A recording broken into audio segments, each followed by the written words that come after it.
আমার কথা শোনার জন্য আবার আপনাদের ধন্যবাদ। আরব আমিরাত দুবাইতে কবে ভিসা চালু হবে বাংলাদেশীদের জন্য কেউ বলতে পারছে না। তবে ভিসা যে চালু হবে যে কোনো সময় এটাই ঠিক। অনেকে বলছে কখনোই আর ভিসা চালু হবে না, অনেকেই বলতেছে ভিসা চালু হবে। আসলে কখনোই না, এই কথাটা ঠিক না। অবশ্যই ভিসা চালু হবে টুডে টুমোরো, খুব শিগগিরই ভিসা চালু হবে। আমি যতটুকু জানতে পারছি এখন দুবাইতে সাধারণ ক্ষমা চলতেছে 31শে ডিসেম্বর পর্যন্ত। তারপরও 2025 সালের শুরু থেকেই হয়তো দুবাই সরকার নতুন করে ভিসা দিবে। এখন যেমন কোনো ভিসাই দিচ্ছে না, calling visa, work visa, transfer visa, family visa, student visa আর ট্যুরিস্ট ভিসা, যত রকম ভিসা আছে কোনো ভিসাই দিচ্ছে না। অনেকে আমার ভিডিওতে কমেন্টস করছেন, ভাই আমি ভিসা পাইছি, আপনি কেন এই কথা বলতেছেন? ভাই, আমার দর্শক বন্ধুদের জানাচ্ছি যে আমি তাদের ফিরতি রিপ্লাই দিছি, বলেছি ভাই আপনি কি ভিসা পেয়েছেন এবং কিভাবে পেয়েছেন আপনারা একটু আমাকে ডকুমেন্টস দেন, তাহলে আমার দর্শক বন্ধুদের আমি জানাতে পারবো। তারা আমার কথার রিপ্লাই দেয়নি, আমার প্রশ্নের রিপ্লাই করে নাই, যার কারণে আমি এই কথা সত্যতা জানি না, পাইওনি।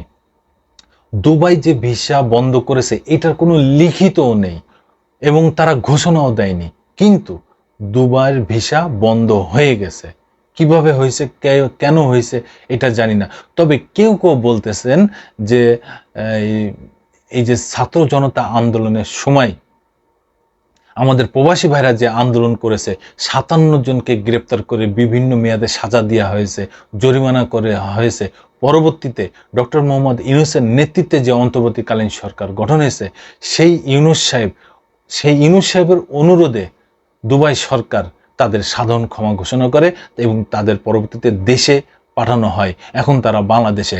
অনেকে বলতেছেন এইটার কারণে দুবাই অঘোষিতভাবেই ভিসা বন্ধ করে দিয়েছে। না, এটা না। এটার আগে থেকেই, এটার অনেক আগে থেকেই দুবাই ভিসা বন্ধ। আবার অনেকে বলতেছেন বাংলাদেশিরা ওখানে সর্বোচ্চভাবে অবৈধ হয়ে আছেন, সেইগুলোর ক্লোজ করার জন্যে নাকি এখন বর্তমান ভিসা বন্ধ করে রাখছে। এবং এই অবৈধদের যখন তারা বৈধতা পাবে, বৈধ হবে বা দেশে চলে আসবে বৈধভাবে, তারপরে দুবাই সরকার এইটা বিবেচনা করার পরে যে হচ্ছে বাংলাদেশের জন্য এই ভিসা আবার নতুন করে চালু হবে। এইটা হচ্ছে মূল ব্যাপার, আমি যতটুকু জানতে পারছি। 31শে ডিসেম্বর 2024 সালের 31শে ডিসেম্বর পর্যন্ত এই সাধারণ ক্ষমা ঘোষণা করেছে দুবাই সরকার। যারা এই সাধারণ ক্ষমার ঘোষণার আওতায় আসবেন তাদের কোনো সাজা হবে না, তাদের কোনো জরিমানা হবে না এবং তারা দেশে ফিরতে চাইলেও তারা দেশে ফিরতে পারবেন উইদাউট সাজা, উইদাউট জরিমানা। তা আমি বলবো অতি সত্বর আমাদের প্রবাসী ভাইরা 31শে ডিসেম্বরের ভিতরে যারা অবৈধভাবে দুবাইতে আছেন তারা অতি সত্বর বৈধ হয়ে যান। নাহলে দুবাই সরকার আরও একটা ঘোষণা করেছেন যে এরপরে তারা ক্রাশ প্রোগ্রাম চালু করবেন। সেই ক্রাশ প্রোগ্রামে দুই একটা ব্যাপার তারা উল্লেখ করেছেন, সেটা হচ্ছে যে বড় একটা জেল হবে, বড় একটা জরিমানা হবে। তা সেই ক্রাশ প্রোগ্রামে আরও কিছু থাকতে পারে সেই দেশের আইনের ভিতরে কিংবা সেই ক্রাশ প্রোগ্রামের ভিতরে, আমার জানা নেই এবং আমি জানতেও পারি নাই। তো যারা অবৈধভাবে অধিবাসী আছেন এবং দুবাইয়ের প্রত্যন্ত অঞ্চলে যারা আমাদের প্রবাসী ভাইরা কঠোর পরিশ্রম করতেছেন, কাজ করতেছেন, অবৈধ হয়ে গেছেন, তারা অনেকে মোবাইল ইউজ করতে পারছেন না, অনেকে জানেন না। তো যারা জানেন, আমার ভিডিওটা যারা দেখতেছেন সেই ভাইদের অনুরোধ করতেছি আপনারা ওই প্রত্যন্ত অঞ্চলের ভাইদের কাছে খবর পৌঁছে দেন, তারা যেন অতি সত্বর বাংলাদেশ কনসুলেট অফিস, পররাষ্ট্র অফিস, দুবাইয়ের অফিসে যেন অতি সত্বর যোগাযোগ করে তারা যেন বৈধ হয়ে যান।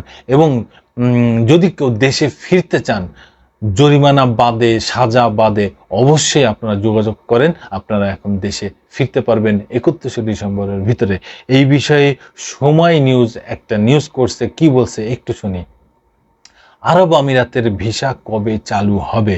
সংযুক্ত আরব আমিরাতে বাংলাদেশের জন্য বন্ধ রয়েছে সব ধরনের ভিসা। এতে চরম বিপাকে লাখো প্রবাসী বাংলাদেশি। পুনরায় ভিসা চালুর বিষয়ে আমাদের দূতাবাসের কার্যকর ভূমিকা নেওয়ার দাবি জানিয়েছেন প্রবাসীরা। মধ্যপ্রাচ্যের অন্যতম শ্রমবাজার সংযুক্ত আরব আমিরাত। বেসরকারি হিসাবে প্রায় 15 লাখ প্রবাসী বাংলাদেশি এখানে বসবাস করেন। সম্প্রতি নানা কারণে আবারও বন্ধ হয়ে গেছে বাংলাদেশের জন্য সব ধরনের ভিসা। কবে নাগাদ এই রুদ্ধ দ্বার খুলতে পারে তা নিয়ে দেখা দিয়েছে অনিশ্চয়তা। সাধারণ ক্ষমার আওতায় অভ্যন্তরীণ ভিসা চালু থাকলেও অভিবাসন খরচ বেশি হওয়ায় চরম বিপাকে পড়েছেন অনেক অবৈধ প্রবাসী বাংলাদেশি। বাংলাদেশেও কয়েকটি দেশের নাগরিকদের অপরাধ প্রবণতা বেড়ে যাওয়ায় 2012 সালে সব ধরনের ভিসা বন্ধ করে দেয় আরব আমিরাত সরকার। 2020 সালে শেষ নাগাদ আবারও ভিসা চালু হয়। সংশ্লিষ্টরা বলছেন, এই সুযোগে অপব্যবহারের কারণে বাংলাদেশিদের শ্রমবাজার এর উপর আরোপ করা হয় কঠিন বিধিনিষেধ। পুনরায় ভিসা চালুর জন্য বাংলাদেশ মিশনের কার্যকর ভূমিকা রাখার দাবি জানিয়েছে প্রবাসীরা। অক্টোবর থেকে মার্চ পর্যন্ত সংযুক্ত আরব আমিরাতে পর্যটকদের উপচে পড়া ভিড় থাকে। এই সময় ভ্রমণ ভিসা বন্ধ থাকে, দেশটিতে যেতে পারছে না আমাদের বাংলাদেশি। এছাড়া স্টুডেন্ট ও ফ্যামিলি ভিসা বন্ধ থাকায় মারাত্মক সংকটে পড়ছে প্রবাসী পরিবারগুলো। তো এইসব কেন হচ্ছে ভাই? অন্যান্য দেশের তো হচ্ছে না, শুধুমাত্র যত দোষ এই নন্দঘোষ এই বাংলাদেশের। এর থেকে আমাদের বেরিয়ে আসতে হবে।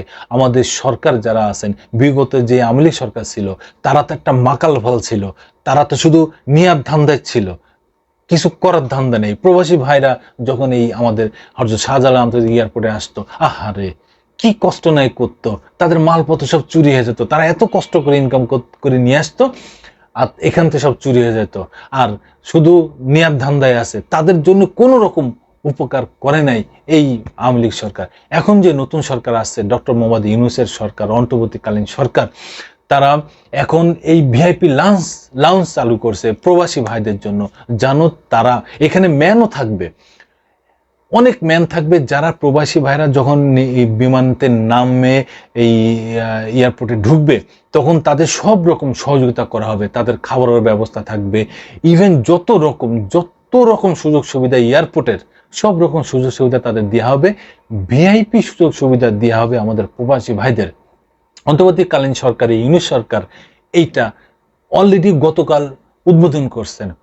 তা আমাদের প্রবাসী ভাইরা শুনে আনন্দিত হবেন, দেখে আনন্দিত হবেন, এবং আসা যাওয়ার পথে এয়ারপোর্টে তারা অনেক সুযোগ সুবিধা পাবেন। তো যারা প্রবাসী ভাইরা আছেন, অবশ্যই 31শে ডিসেম্বরের ভিতরে আপনারা বৈধ হয়ে যান, আর অবৈধ থাকবেন না। কারণ অবৈধ 31 ডিসেম্বরের পরে তারা ক্রাশ প্রোগ্রাম চালু করবে। সেখানে তারা অনেক বড় একটা জেল রাখছে, অনেক বড় একটা জরিমানা করছে, এবং আরও তাদের আইনে, তাদের দেশের আইনে, তাদের ক্রাশ প্রোগ্রামের আইনে আরও বড় বড় কিছু সাজা তারা রাখছে।